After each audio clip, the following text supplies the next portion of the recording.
And now a few small words, if I may, on humanism. Humanism is a simple philosophy. It is an ethical life stance which focuses on human values, being good without God. It is about taking responsibility and treating others with respect while living our one life. And if you would like to know more, have a more in-depth description, the statement of the fundamental principles of modern humanism, otherwise known as the Amsterdam Declaration, is available online. And you may also want to go to our website here in Ireland, www.humanism.ie. Our guest this evening, Dr. James Lawlor, is a graduate of the University of Limerick and Queen's University of Belfast and University College Cork. He is living in Limerick and is part of Narrative 4, which is a charity founded by writer Colin McCann, which promotes empathy education through storytelling in schools, with Dr. James Lawlor as the director of the organisation here in Ireland. This education project teaches empathy and listening skills to young people using evidence-based storytelling techniques. James has led the setup of the empathy education programme in Ireland by replicating what has been seen as successful in the USA. Narrative 4 runs CPD trainings for post-primary school teachers and youth workers, training them in evidence-based circle work activity. The programme has been scientifically shown to increase social and emotional skills in young people by putting a focus on empathy and connection. The startup phase has also involved the oversight of the renovation of an award-winning Narrative 4 Centre, a programme space and office in a Georgian townhouse in Limerick. We are looking forward to our presentation. And James, if I may, hello. Hi, Michael. Thanks very much for that introduction. Most welcome. Delighted to have you here, and glad you've been able to give us some of your time. So I hope you're looking forward to the talk as much as we are. So if I may hand over to yourself, please. Brilliant. Thank you, Michael. And I'm delighted to speak to you all this evening. I suppose I'm going to be speaking about kind of how empathy can be taught. And I suppose, like a lot of you perhaps on this call this evening, at one time I thought that it couldn't actually be taught, that empathy skills was something that you were born with or you had a certain capacity for, but that you couldn't actually teach it in a classroom. And it wasn't until I came across this technique, probably around 9 years ago. I was a PhD student and I came across this technique called the story exchange. And it really kind of, I suppose it really kind of stopped me in my tracks. And I just heard the feedback from some of the young people, and it was like, there's something to this. At the time, I was a student of literature, and that's my background. And I worked in community development part-time. So this technique kind of blended both these worlds together, these two aspects together. And I suppose I was quite, as I said, quite taken back by the power of it. And I'm going to kind of explain some of the origins of the organization and then some of the research that has happened in the last couple of years. So if you allow me, I'm going to just share my screen and just begin the presentation. Please do. I like the background as well. It's great.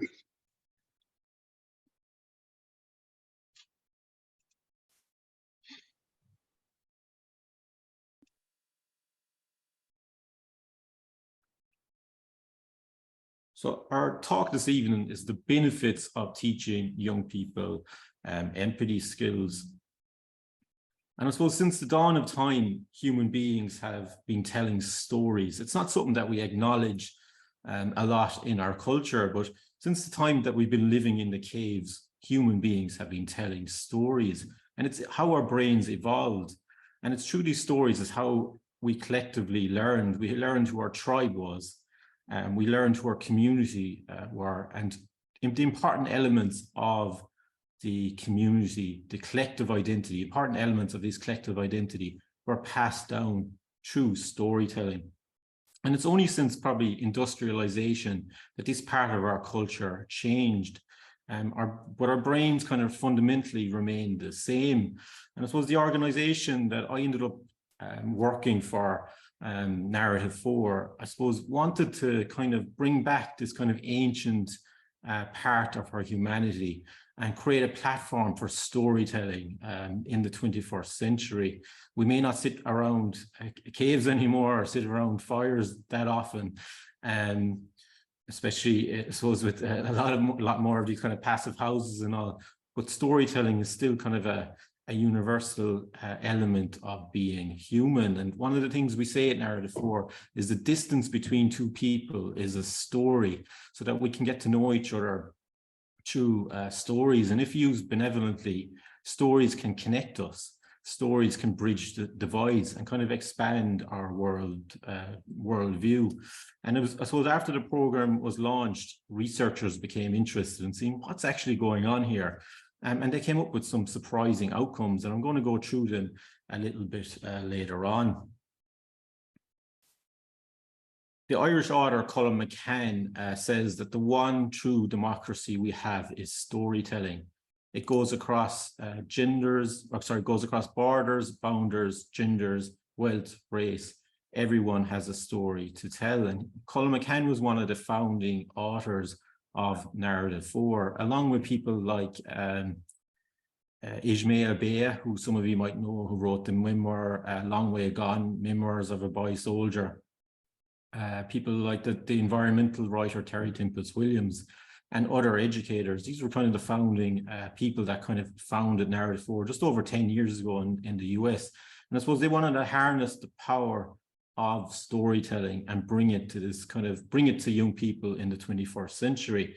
And the organization that they found, Narrative 4, the 4 standing for Story, Voice, Life, and Action.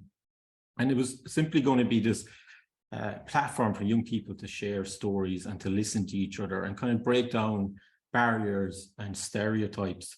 And they use this model developed by actors as a way that you tell a story from your own life to another person, that you listen to their story, and then you retell it to a group. You retell your partner's story, but using the first person. So you say, "Hi, my name is Michael," for instance, and you tell that story. So that was kind of the very kind of genesis of the idea. And in the early days, Colm McCann used to say that this was an experiment in radical empathy. But interestingly, researchers from the University of Chicago later confirmed that this was a very effective process for teaching empathy. And I'm going to explain why in just a few moments. So that was the vision. But how would it work in practice? So they decided to concentrate on public high schools in the US, and high school students were the target audience. And they would bring students together, and they still do, from different parts of a city. So these were 2 students from different parts of New York City or different parts of the country, and bring them together to kind of heal the divide that was kind of emerging in the US around this time. And this was a project on the screen here that was reported on in the New York Times, and it was 2 schools from the Bronx. They're only a few kilometers apart, but they're worlds apart. One was a public high school, one was a private high school. So what could these 2 groups of people learn from each other by taking part in kind of a story swap?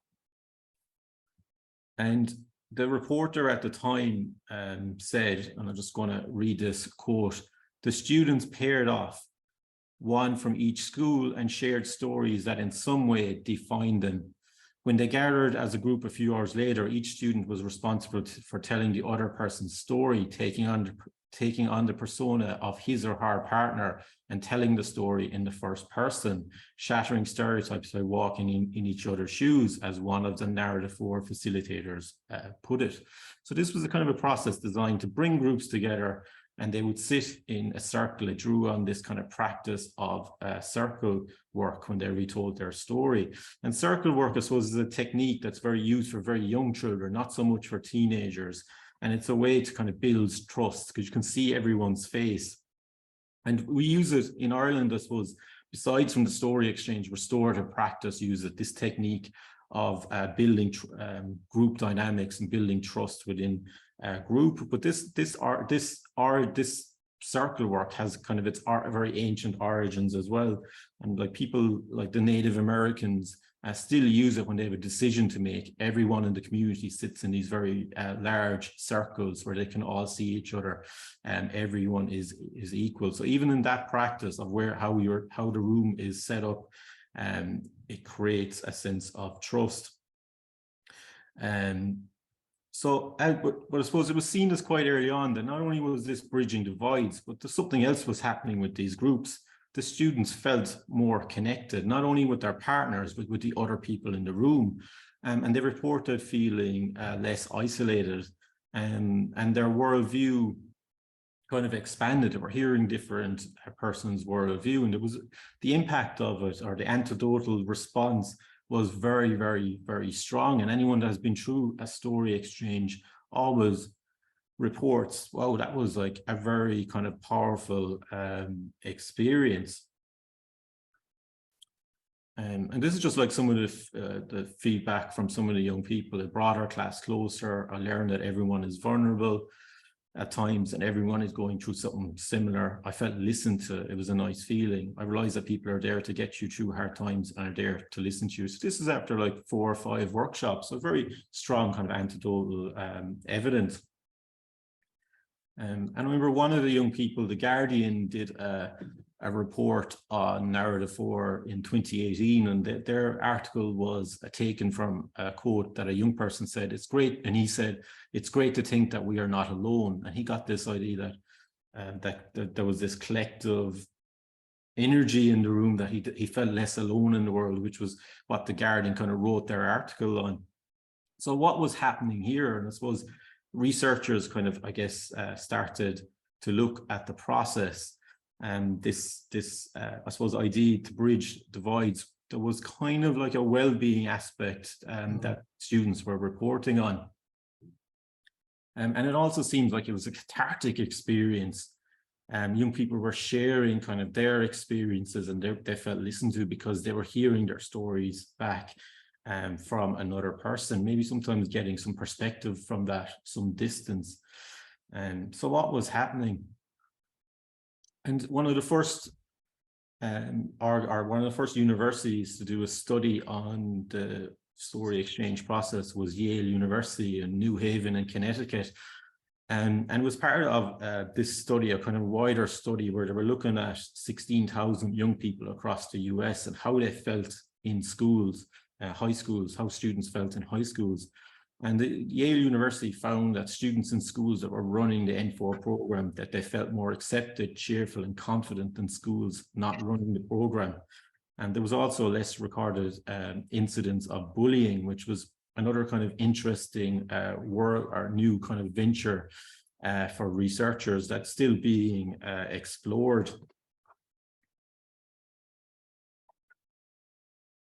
So I suppose what was happening, and I suppose research kind of set up and broke it down, the story exchange process, this preparation, the pairing and sharing, the exchanging stories and the reflecting, and they started to break it down to see what was happening. And they found that there was a kind of a cognitive gain of rationalizing your own experiencing through structuring it as a story. There was an increased belief in one's own experiences that are valid and meaningful, and improved listening, and increased empathy for others, which created these outcomes of better, improved self-reflection, self-awareness, increased trust in others in the group. So that this intervention that could be run over one day had all these direct kind of outcomes, and some of the other impact, the increased self-confidence, healthier and happier students. Now, some of these have been proven in further research. Some are still being worked on, but this was kind of the original framework that was done to show what was actually happening in the story exchange. And some of this research that is still being worked on is happening here in Ireland, and I'll speak about that at the end of my presentation.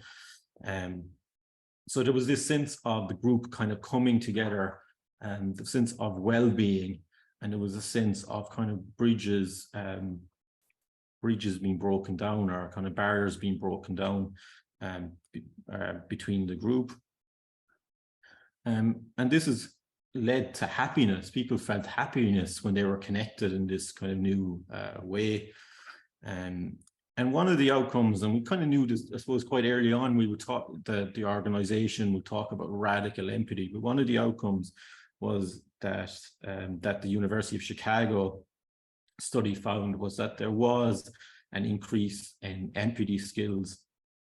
And empathy skills can be kind of often overlooked as kind of a soft skill, maybe, or something that is not very tangible.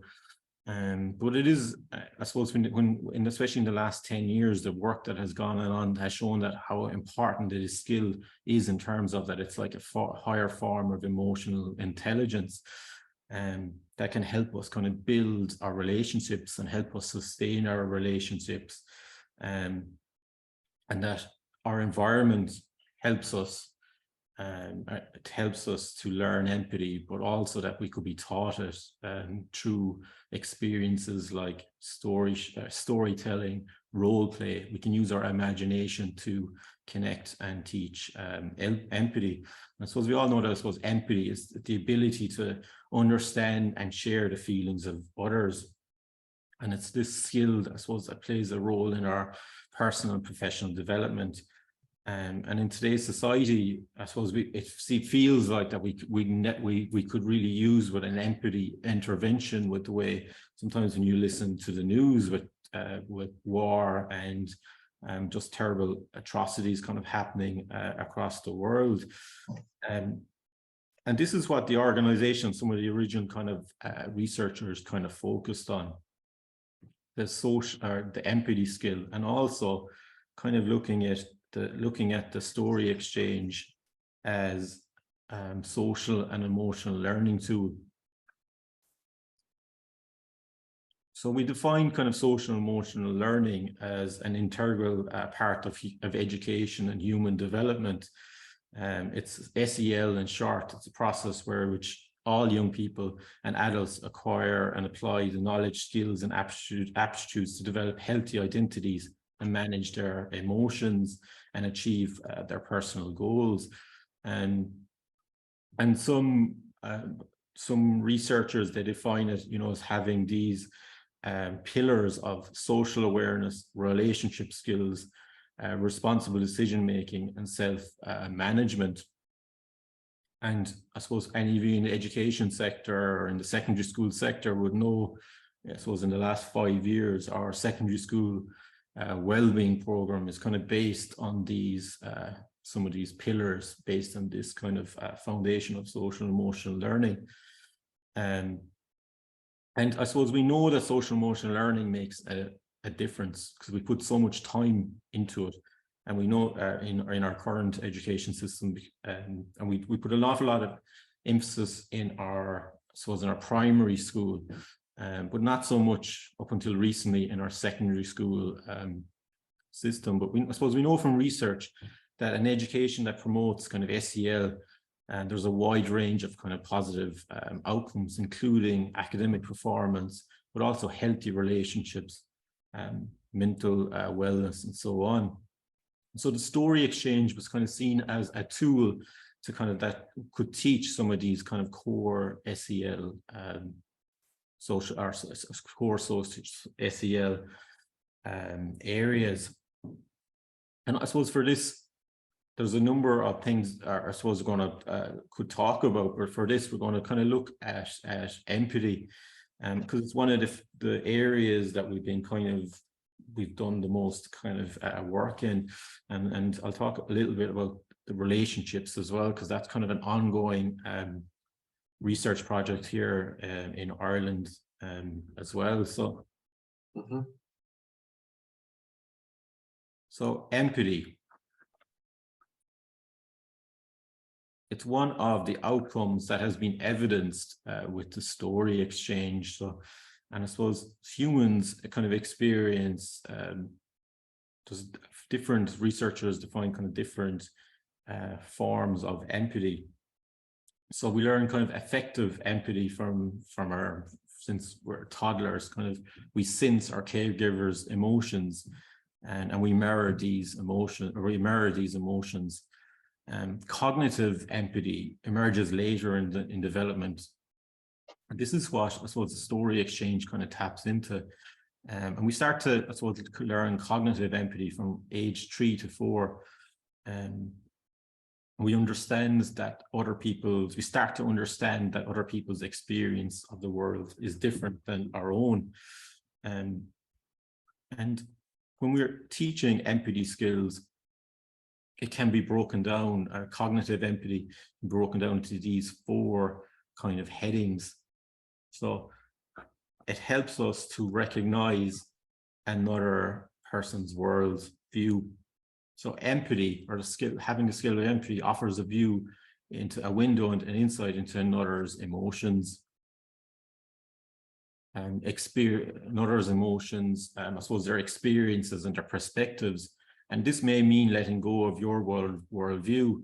And neuroscience shows us that our brains can effectively predict and easily appreciate feelings and struggles of those familiar to us, while it's more challenging when someone is unfamiliar. This is one of the limitations as well. Sometimes the people say of empathy, that, oh, you only feel towards your tribe, but this is the way our brains are. But there is ways of expanding our tribe, or who we see as our in-group. And so while our brains can expand who we see as familiar. So we feel and recognize other people's view. We appreciate other people as human beings. And it's true, when we're in an empathic state with suspended judgment, we're also interested in what happens when judgment does arrive, and how do we return to that empathic state more readily. Othering is just so easy for a human being as a default mechanism. And empathy building, or teaching empathy, is about working towards humanizing, understanding feelings.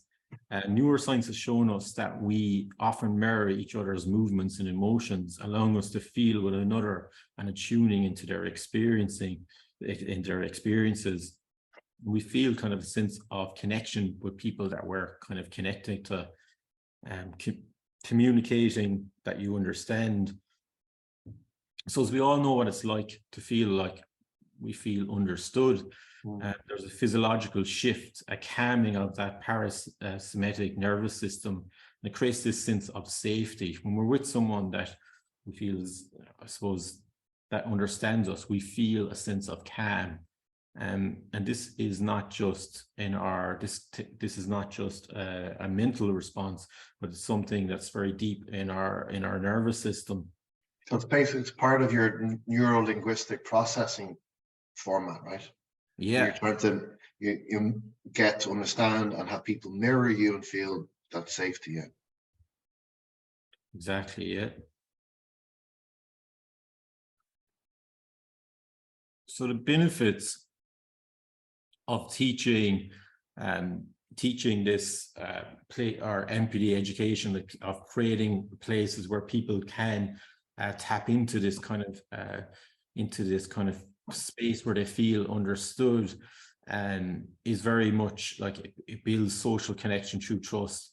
We become better listeners when we focus on these kind of core areas, and allows us to respond appropriately to others. And it makes us better able to resolve conflict, and fosters more productive dialogue. And these are some of the things that researchers have found. So as one of the lead people in the field is a woman called Dr. Michelle Borba, and she's an educational psychologist, and she talks around today around the research around today's young people, that she said we're creating a generation that are the smartest, they're most self-assured generation of young people, but they're also the most self-centered, saddest, and stressed on record. And she wrote this book called Unselfie: Why Empathic Kids Succeed in Our All About Me World. And she kind of talks about the empathy advantage. how we can give young people the benefit of social emotional learning by doing very simple practices. And she says the empathy advantage, I just listed 7 of them there. There's a number in the book, but can recognize and understand and verbalize their feelings, can understand the needs of others, can keep their cool, can practice kindness. They think us, not them, have moral courage to speak out, and they want to make a difference. So they're very much focused on their community. They're focused on other people rather than themselves. And Dr. Michelle Barba kind of talks around kind of evidence-based techniques that parents and educators can use in order to give their kids, their young people, their kids, the empathy advantage that will make, she makes the case, being more successful, getting into, you know, better grades, etc. When you have these skills of being able to verbalize your feelings and connect, and you're less likely to suffer from stress when you can share those experiences, or you feel like there's an adult or another person in your life you can share it, which ties in with some of the I suppose the mental health work that we've been doing here in Ireland, you know, with Jigsaw, the one good adults, that young people are less likely to suffer from mental health issue if they have one good adult to speak to. So smaller stresses can be kind of ironed out before it becomes kind of a major problem. And I suppose this is why organizations like the OECD Skills for 2030 have called for social emotional skills such as empathy, self-awareness, respect for others, and ability to communicate are becoming essential as classrooms and workplaces become ethnically, culturally, and linguistically diverse. So they've called for these skills to be rolled out and taught across Europe, not only in the education systems, but also in our workplace. That organizations should be thinking about this, like how can we kind of relate to each other in this kind of multicultural world. And not only that, where we're being bombarded with, I suppose, social media and I suppose its message of divisions that sometimes we see, or racism that's been, we're able, you know, in the phone in our hands now, we can access the world, which can have a positive effect, but also can have a negative effect.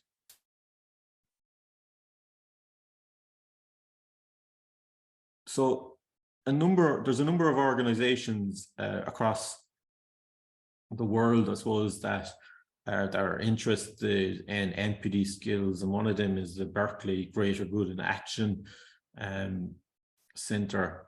And they kind of talk around like Michelle Barba, like things that we can do to cultivate empathy skills in our own life. We call it in Ireland like flex your empathy muscle. But one of them is like active listening. And this is just putting away our distractions, putting away our phone, and just paying full attention to the person that is in front of you. You're not listening sometimes to respond, which we all do, but you're listening to take it in. You're really taking it in, and you connect. And one of the activities we do, or the teachers do, in the Narrative 4 program, is listening kind of activities, like a good listener, bad listener, where the students have to really listen to another person speaking for a minute, and then they have to be a bad listener, and they have to do everything. They can look at their phone, and then they describe how they feel. And it can be quite it's a fun activity, but they can come up with some really great reactions to that kind of process, about like when you're looking at your phone and someone is speaking to you, how does that make the other person feel? So even in a role play, they can I suppose, learn something about themselves or learn something about their peers. This is another activity that can cultivate empathy. Think of a person who seems very different from you and then list what you have in common. So it's about using your imagination again to kind of find that common ground. And we're very good at that as human beings. But you have to create the space for it. And then, you know, doing acts of altruism, like doing good acts. When you do good acts, you feel good. And these create kind of reminders of connectedness. And we always, in the lesson plans for our teachers, you know, it says, you know, we talk about like that empathy is a superpower, just to remind the students that it is, like, it's something you have the ability to make someone's day even a little bit better. If you're in the supermarket line and someone's dropped something or feeling a bit stressed, the cashier feeling a bit stressed, just ask, how are you getting on? Just talk to them. So it's about these small moments of connectedness, or small moments of altruism, that you see them, that you know, you're not ignoring their kind of reality.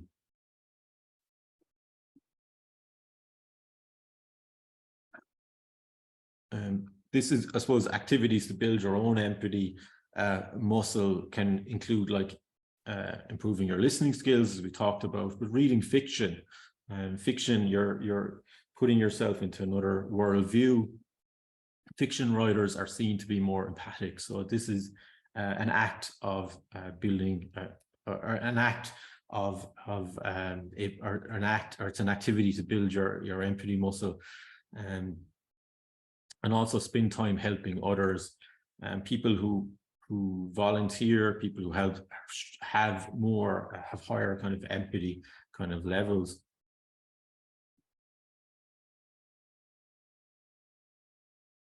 And in children, I suppose, like story or using kind of switching sides debate is an activity that can kind of teach empathy in children. So for instance, when there's like a friendship tip or tiff or a sibling battle, it's the advice if you're going to use it as a teaching moment is like, don't offer advice or instruction, but ask the parties involved to reverse sides, which can kind of start their brains, especially at a young age, start thinking about the other side, and come to kind of find their own resolution.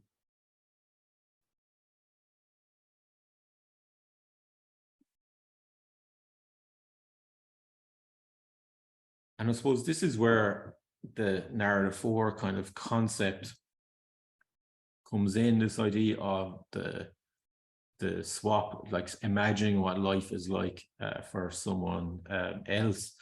I suppose empathy can be taught through storytelling, and we know that from you know, you're watching a film and you're feeling the emotions of the character on it, but also like politically, when we saw in the marriage referendum, people telling their stories, the minority telling their stories, and the majority listening and kind of going, yeah, you know, I'll vote or vote for that, or I'll vote, or changing their fixed mindset. So stories can do it, role play can do it.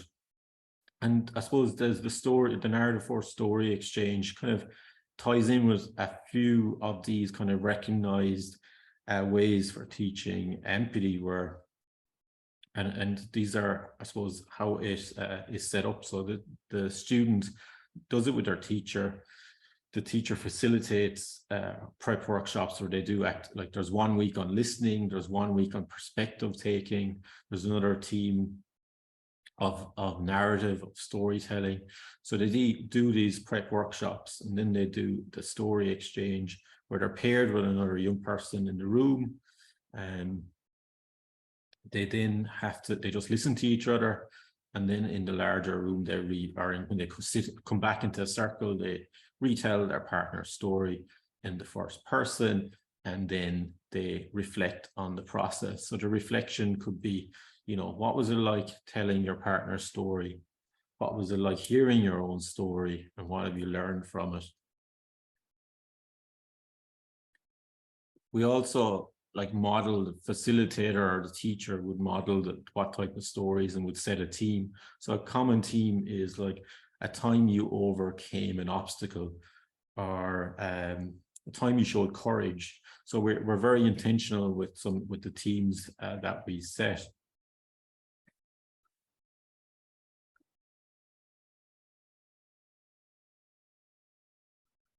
And this training, facilitator training, is in schools, 236 secondary schools across Ireland.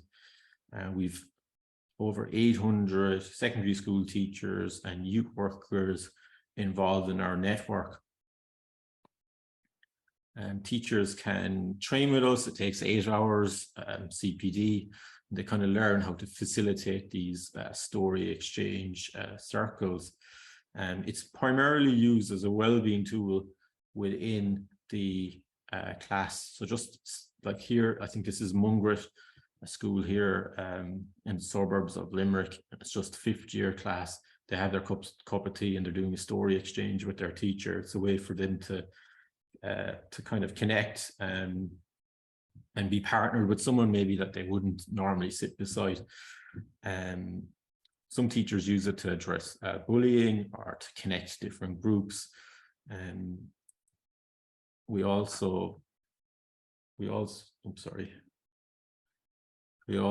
have the MPD School Award, where schools can be rewarded for kind of implementing this type of work into their school system. And that's been running for the last year. So we have like 80 schools across Ireland who are on the MPD School Award program. To get your MPD School Award, it's just programs delivered, number of staff who are trained, etc.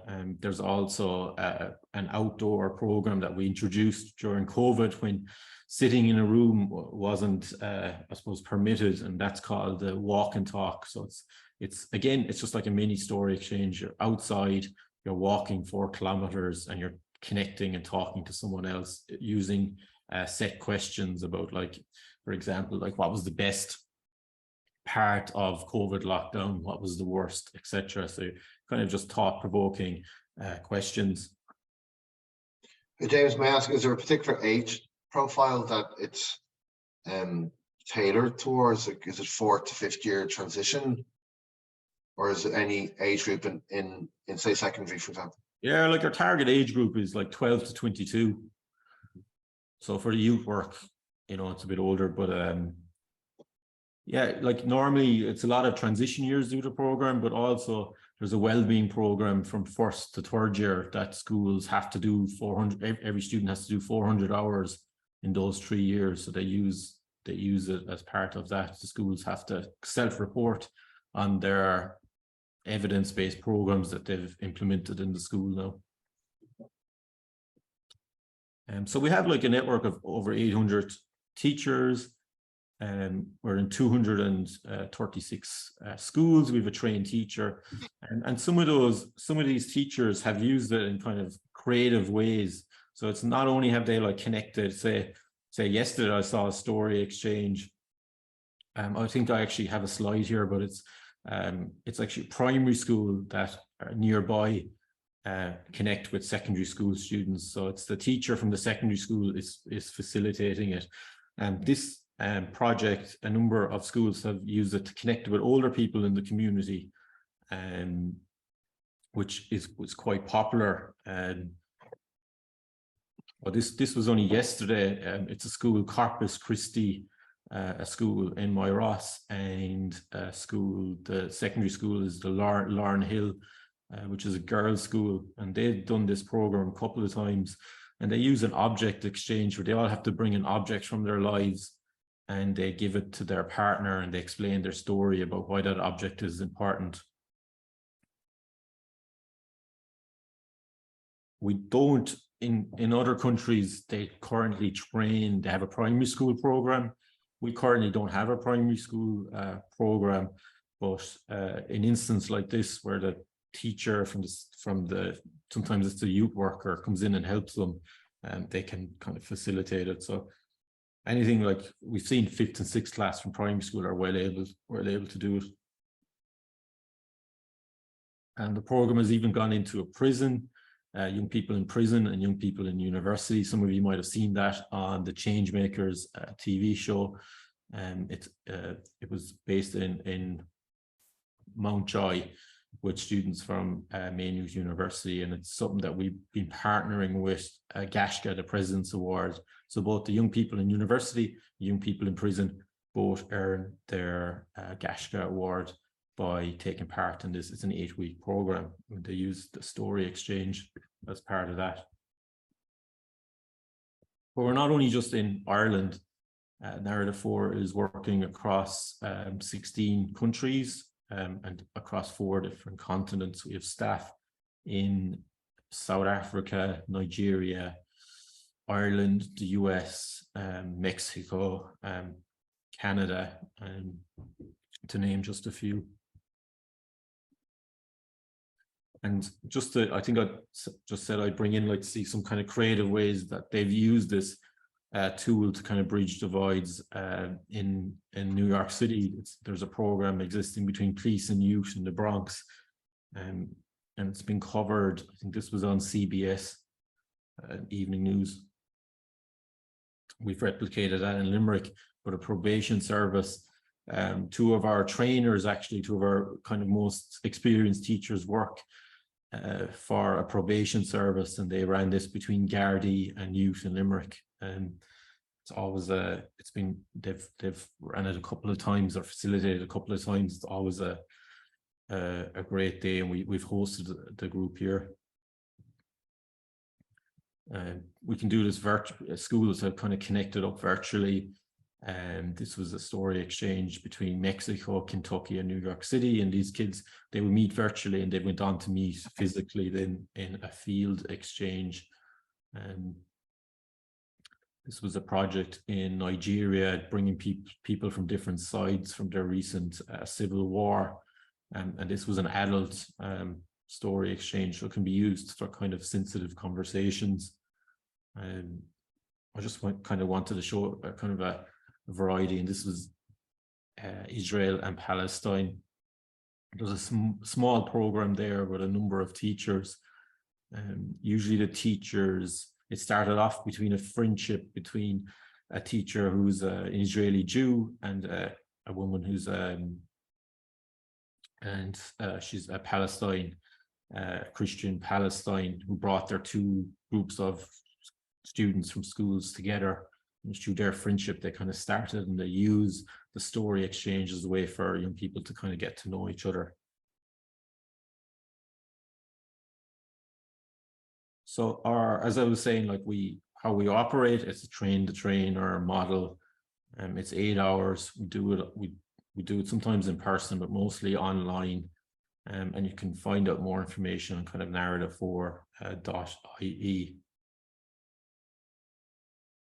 Can I just ask, can anybody seek to enroll on the course? Do you have to be a teacher or a youth worker? If you want to be a volunteer, is there a volunteer program where people can apply with different backgrounds? We don't at the moment, but we do have like a shortened version of the course that's for free, that if members of the general public want to just experience elements of the program, they can go on to narrative4.ie. It's only going to be up there for another week. So if you click on Game Changer, it's up there. It's just something that we've been running for the last 6 months to kind of for members of the general public.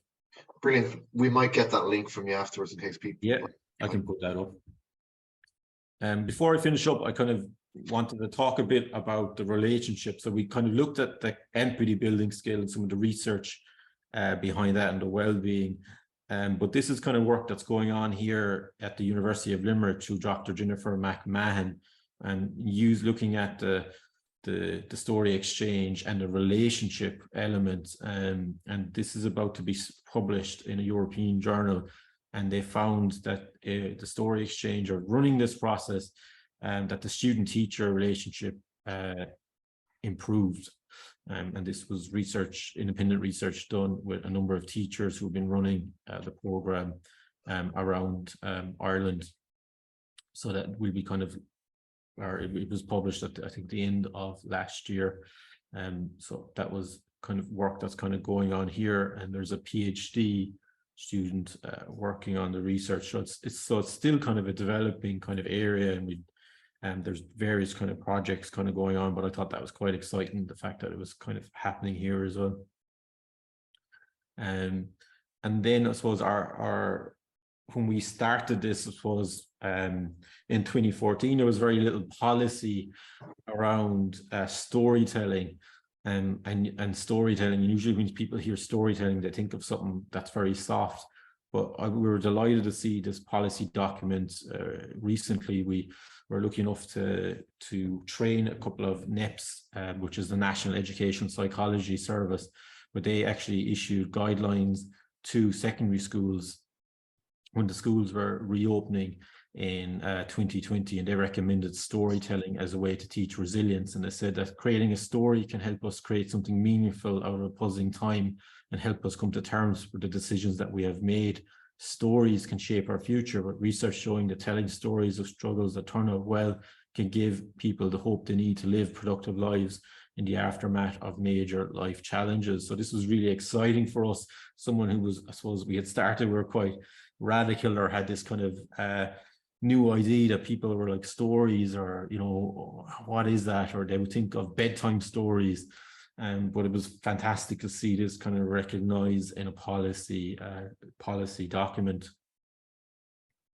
So that's just, I suppose, introduction to the benefits of teaching empathy. I hope I kind of gave you kind of food for thought, something that you can maybe read up more. I would recommend that Michelle Barba book, Unselfie, and also you can check us out on narrative4.ie.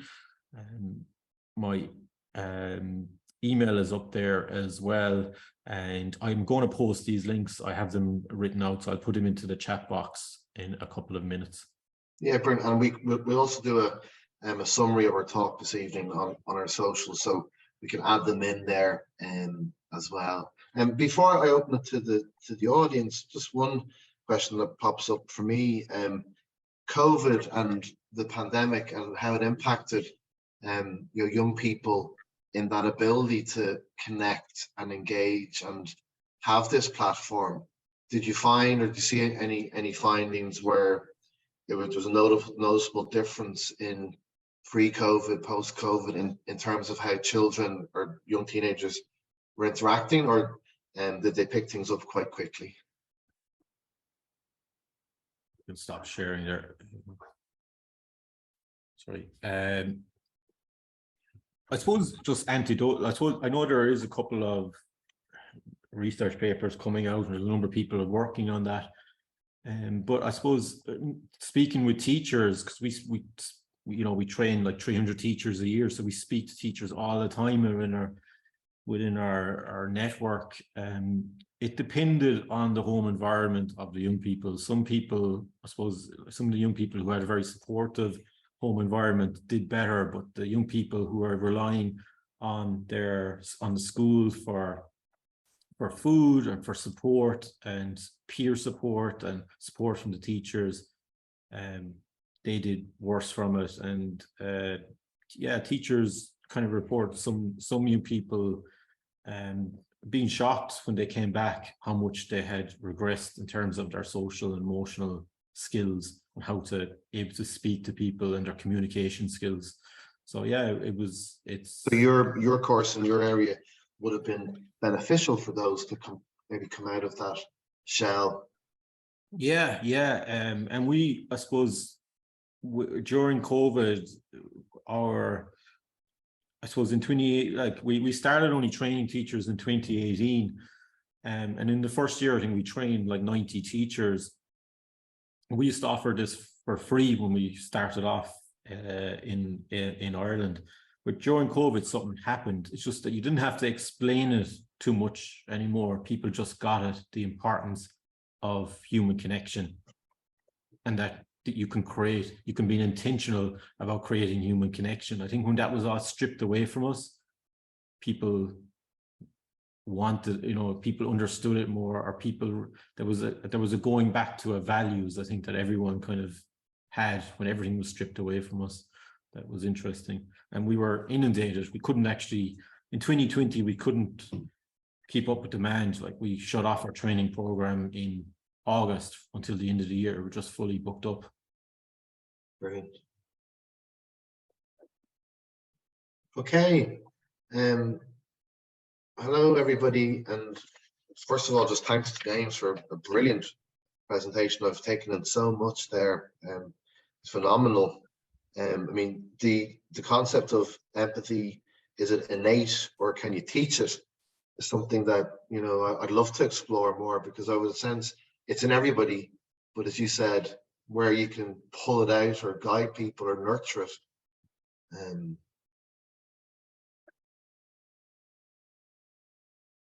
Okay, so we have first question from Dan.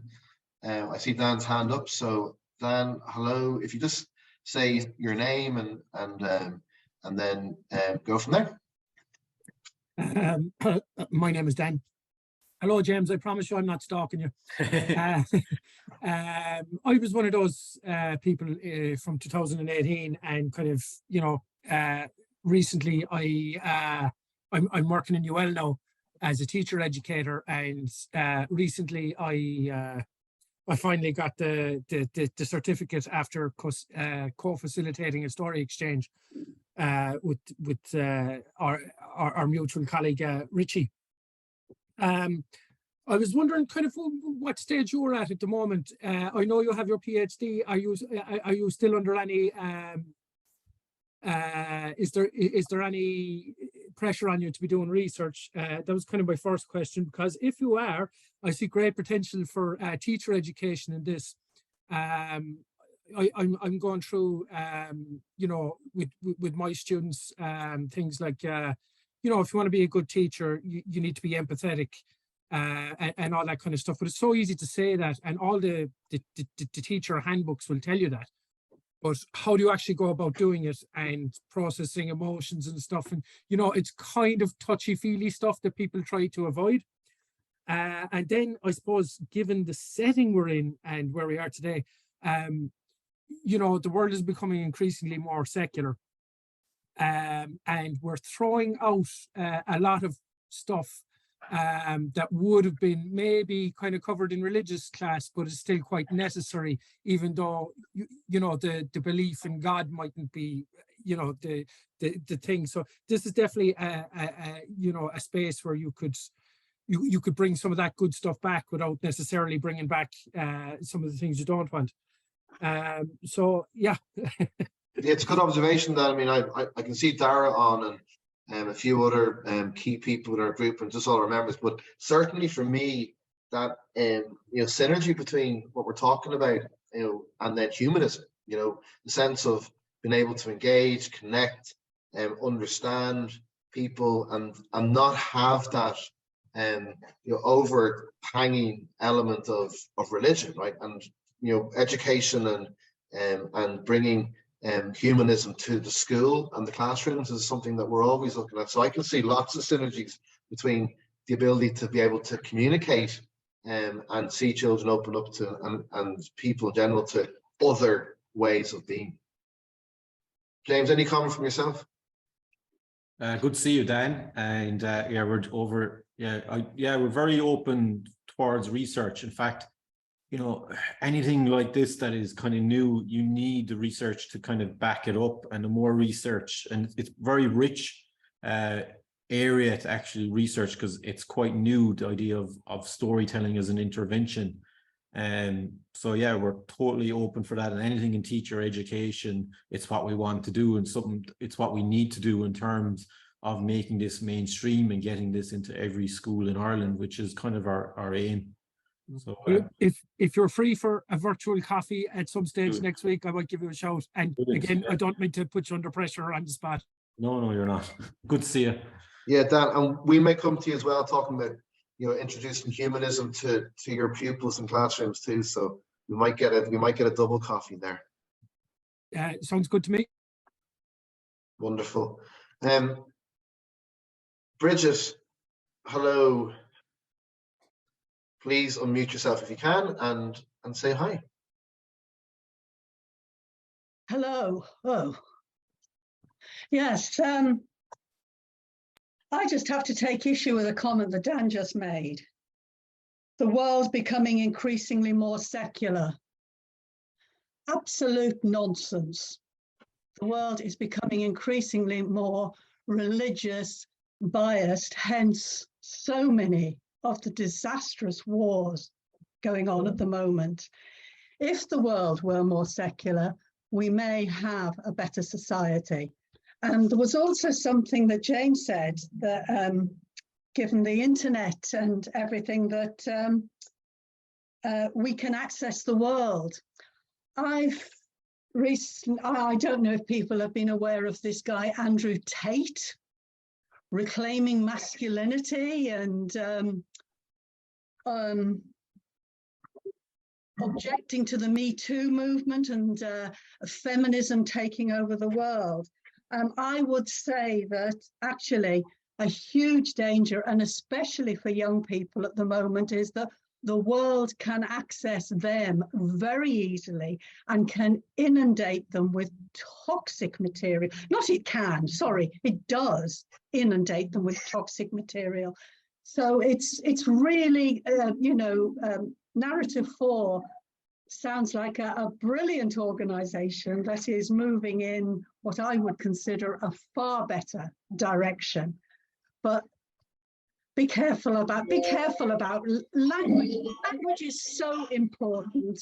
It's so be careful about saying things like the world becoming more secular. That's incorrect and dangerous.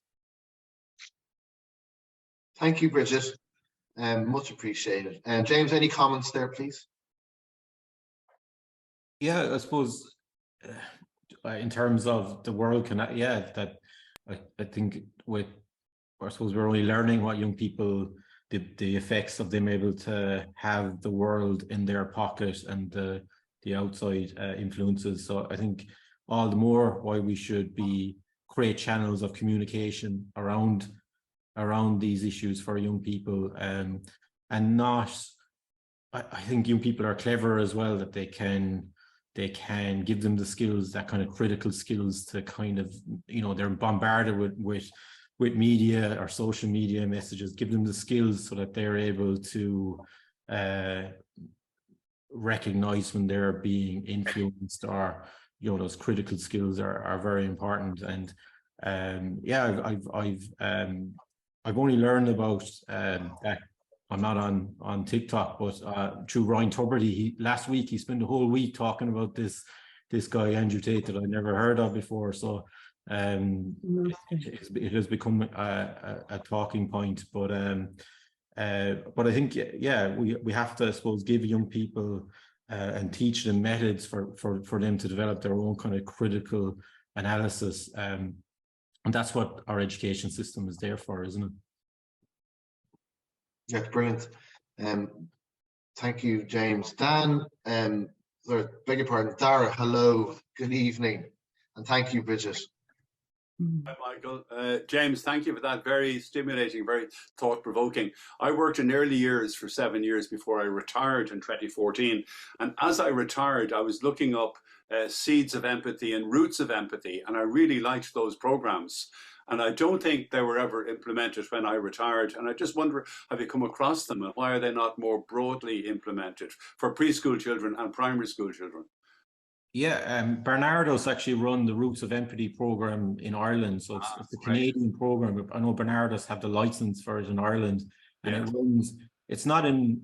I'm not too sure how many primary schools, but it's a medium-sized program, because I have come across it in like speaking to other teachers, or some primary school teachers would contact us after doing it. They want to learn more, but it's where a baby is brought into a classroom, and they learn, the kids learn about the emotions. It's fascinating. It's a great project. Yeah. No, you would think that really the earlier children start to move into the world of empathy, the better. And to think there were preschool children who were benefiting, I thought was very engaging. Yeah, and the interesting thing about, I think in primary school, we are better at that kind of social emotional learning. And there is research just showing that young children who are like 7 to 10 have higher empathy rates than children who are, than teenagers. So that it kind of climbs, and then the early teenagers really dips. Yeah. So, listen, thanks very much, James. Very good. Thanks, Dara. Fiona, hello there. Can you hear us okay? Yes, loud and clear. How are you? Good evening. James, thanks a million. It was a really good talk. So I have a question as a mammy and trying to raise two very kind humans. You were on about, kind of strengthening your empathy muscle by, even watching a movie and stuff like that. But question I have, can a child have too much empathy? Because we could sit down and watch family movie or whatever, and my 7-year-old would really feel everything and start getting desperately upset because normally movies, some parent has been bereaved, and the child is left alone, and there's always a struggle. Like we went to see Matilda, which I thought would be a really nice family movie, and my kids were just desperately upset. So can a child show too much empathy? And would I need to build resilience a bit more? Yeah, I'm not a parent, so but I understand it. I suppose sometimes I think I was that child. I couldn't watch anything when I was younger, when our dog died. Yeah, that's it. And I think maybe it's about resilience, but it's actually a very positive thing that your child, feels very for the character. It shows that they have an extraordinary probably ability to empathize. So it's probably a good thing. But I wonder, it's probably like a question for someone else who's like a parenting expert about like how to find that balance. But I think it's I suppose it's a superpower, isn't it? But you need to, even as adults, we have to know when to control it as well, or you become overwhelmed. So yes, but it's something. Maybe it's good that you're aware of it, because maybe you can look for a technique that can counterbalance that. Yeah. Thanks, Emil. It was great talk. Thank you. Yeah. Well, Phil, thank you for your question. Have we anybody else? Am I missing anybody? I'm just making sure.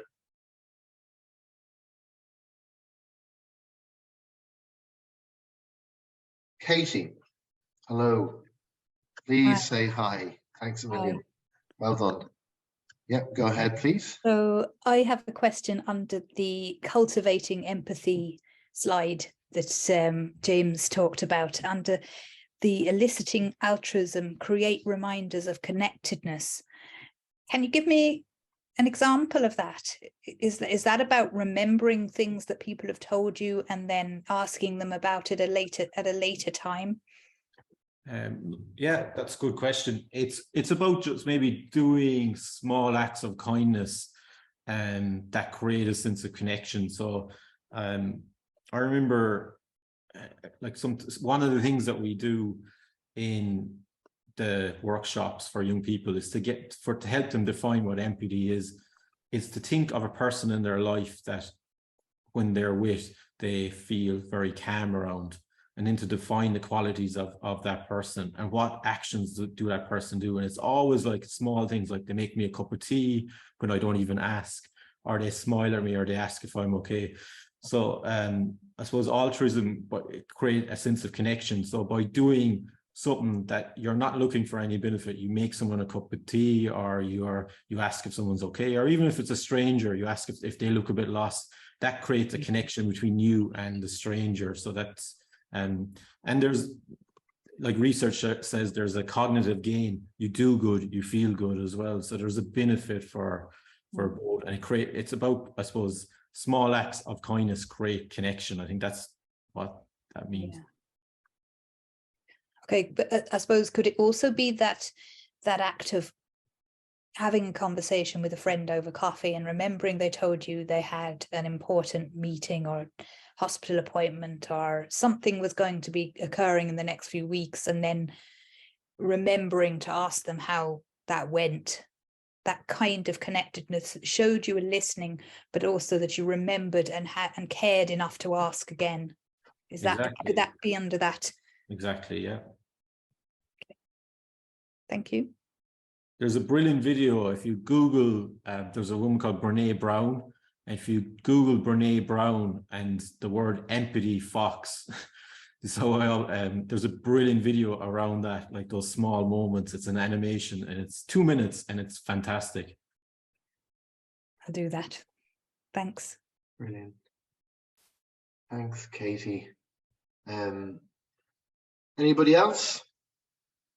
We'll give the final word to James. I mean, actually, one question I had sort of just from the start, James, when you talked about the 2 schools in the Bronx, and you gave the structure, the pillars, and the positive outcomes. But what have been maybe some of the negatives or the shortcomings? Because I suspect it isn't just so straightforward that you'll bring in 2 cohorts of tribes or groups and getting them to open up. I mean, we know it's difficult for people to engage, and there'll be a little bit of understanding and effectively sussing out the other tribe, right? Because that concept could be there. But what sort of shortcomings have been seen with some of the findings in getting them to open up to the stages? Sorry, just responding to chat there. One of our facilitators who's very experienced always says that in this work and circle work that you need to sorry, just seeing the questions coming in there. No problem. In this work that you have to move at the speed of trust. So, and that means that you can't put anyone into a situation where they're not safe to share their story. And if they're not ready, the teacher is the expert in the room. They don't push anyone to be like so out of their depth. So any of the projects that we work with is the teachers, they know like who's ready in the room. And sometimes, and this has happened, where a teacher would have a conversation with a young person and say, you have a lot going on at the moment. I think maybe this mightn't be the best project for you. And they would step back. Because one of the issues that a lot of teachers say is, how do you, in one sense, control the stories that you don't want people to leave and they overshare and being vulnerable, people feeling more vulnerable. So we put a lot of emphasis on sharing safe stories. And one of those things is using language that is child friendly. You tell a story that you feel comfortable with, that you wouldn't mind your neighbors knowing about you. And we've since in Ireland particularly, that they write out the stories and the teachers check the stories beforehand so they know what's going to be said. And sometimes the story, a teacher might say to a student, I don't think this is the story. I don't think you're ready to tell that story. That happens fairly often. So that the young people are generally ready when they take part in a story exchange. But the stories are usually about pets or grandparents. That's what I find. That comes up time and time again. Okay, last question for me. The northern schools and schools in the south has there been that interaction within the model? Yeah, there was a project done in Belfast a couple of years ago. Now we're only in a couple of schools in the north, but this was a project done between a Protestant and a Catholic school. And on the day of the story exchange, the students, it was 2 girls' schools, they swapped uniforms as well as telling each other stories, and they walked around in the other students' uniforms, which was really powerful. But and there's been activities like this going on in the north, as we all know, for 40 years, and I think This is these are what the seeds of peace are. You know, when you get young people to understand that the other person is the same as you. And so there's brilliant projects going on in the north. I think what we've done, I suppose, the success of the peace process in the north is down to people like the Ireland funds, etc., who have funded all of these projects, these youth projects for the last 40 years. It's brilliant. Yeah, I was in university in Spain, and I had a friend from Glasgow who was Protestant, and he had a Rangers top and I had a Celtic jersey, and we swapped jerseys and took a picture. And I have family from Belfast and showed them the picture, and it's fair to say the particular cohort of uncles didn't show a lot of empathy, but it just shows how, you know, the mindset can be so different. Anybody else? I can see a few other people there. Kathy O'Brien, do you like to make a comment?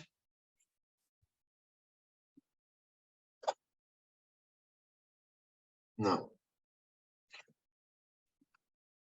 And Kathy, is it Kathy, by the way? I'm just looking at you there, Kathy. I'm going to unmute you just to check.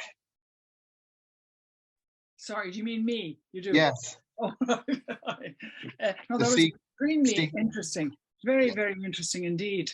And thank you very much, James, for that. I know Educate Together schools have been using the circle a lot.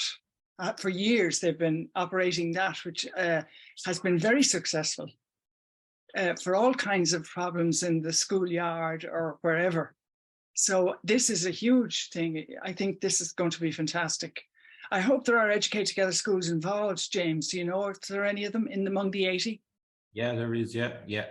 Well, it's 80 schools in the MPD School Awards, 236, but I know at least 5 Educate Together schools that I've worked closely with. My colleagues would know more, but the one here in Limerick is definitely very involved, and good. Like Dan was involved very early on, so it was those types of schools that reached out to us in the early days. It's good. That's good. Yeah. Thanks again. Thank you so much. Anybody else? I see Muriel there, Jill, Breed. Anybody like to say a little hello or any comments?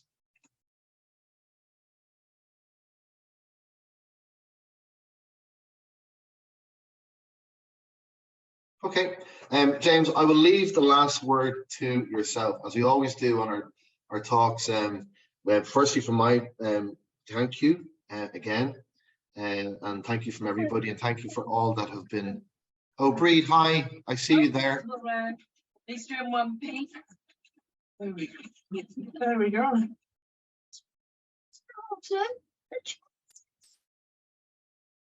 Don't you worry, son. We'll mend it. Thank you, James. Final word.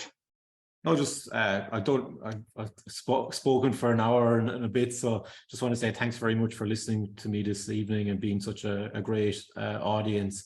And I put the links there to kind of join our newsletter. Our website is narrative4.ie. We're launching a new website actually next week, so please check that out as well, and spread the word. If you know any teachers, secondary school teachers that are looking for a program that you think might be interested, please tell them about us. And thanks very much for listening to me.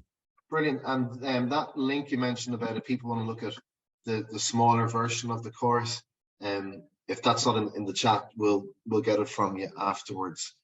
So no problem. And we're just getting wonderful comments. Thank you from Erin. Thank you from Uria. Kate, great talk. Bridget, exchanging uniforms, very powerful. Thanks, James, from Jill, very interesting, positive talk. So clearly it's hit the right note this evening.